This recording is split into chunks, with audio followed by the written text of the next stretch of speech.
Okay, ngayon gagawin na natin yung edge pieces. Okay, ito. Mga edge pieces dito.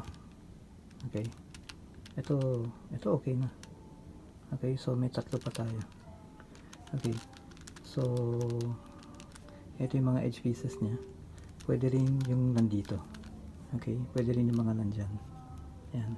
Okay. So, ngayon, tignan natin kung may papantay dito. Okay, itong mga edge pieces. So, ito wala. Hindi pantay. Hindi pantay. So, ikot natin. Okay, sa edge pieces ang tingin hindi pantay.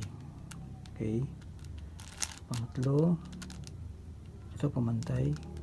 Pumantay. Ito hindi. Yung pumantay, tignan natin. Yan. So, pumantay siya, di ba? Tapos, kung ito horizontal, dapat ito vertical. Tama yan. So, pwedeng ito para dito o kaya ito para dito. Para malaman, check natin. So, yan. So, pareho yung laki, saka may continuity yung strokes niya. So, ibig sabihin, para dito talaga yan. Okay? So, ganito ang hawak.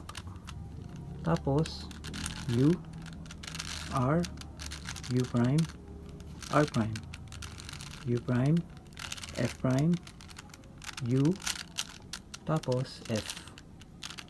Okay? Yan na siya. Ayan, yung strokes tama. Tama yung strokes. Okay? Next, sana pa tayo. Meron pa isa, di ba? Ito hindi pantay. Ito hindi pantay. Okay, ikot natin. Hindi pantay. Hindi pantay. Hindi pantay. Ito pantay. Check natin.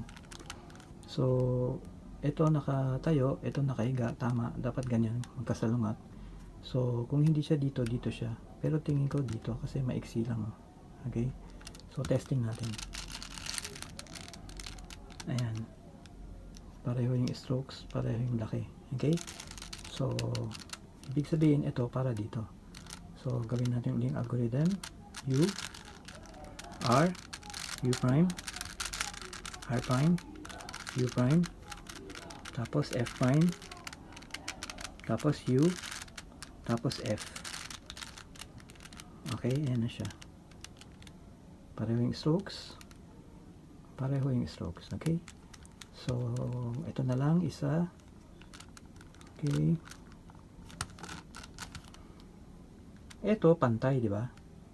Pero, tignan mo yung strokes niya, pare-pareho. Hindi salungat. Di ba? Dapat ito nakatayo. Kaya hindi yan para dito. So, hanap tayo iba. So, ito pantay din. Yung strokes niya patayo. Ito naman pahiga. So, tama to. So, tingin ko ito para dito kasi ito okay na eh. So, check natin. Diba? Nagtugma. So, para dun nga yun. So, ganito ang hawak. Ito, lalagay dito. U prime, L prime, U, L, U, F, U prime, tapos F prime. Ito na siya. Okay? So, tapos na siya.